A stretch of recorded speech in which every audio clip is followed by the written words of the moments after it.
কাশ্মীরে জঙ্গি হামলার ঘটনায় ফের উত্তপ্ত ভারত পাকিস্তানের রাজনীতি।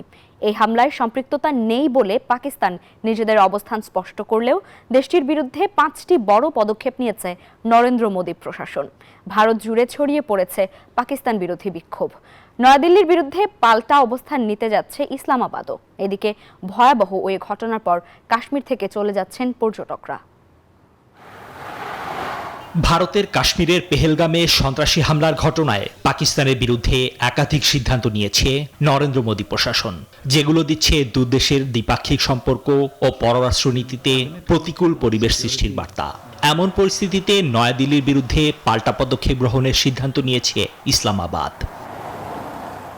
বৃহস্পতিবার জিও নিউজের খবরে বলা হয়, 24 এপ্রিল ন্যাশনাল সিকিউরিটি কমিটির জরুরি বৈঠক ডেকেছেন পাকিস্তানের প্রতিরক্ষা মন্ত্রী খাজা আসিফ।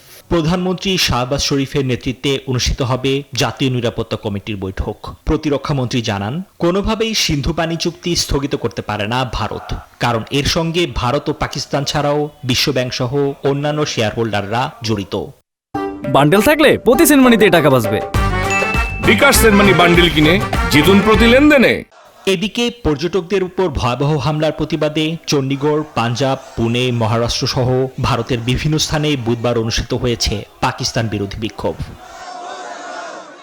বুধবার আতঙ্কিত পর্যটকদের জম্মু ও কাশ্মীর ছেড়ে পালিয়ে যেতে দেখা গেছে। 2008 সালের মুম্বাই হামলার পর এটি ছিল ভারতের বেসামরিক নাগরিকদের উপর সবচেয়ে ভয়াবহ আক্রমণ।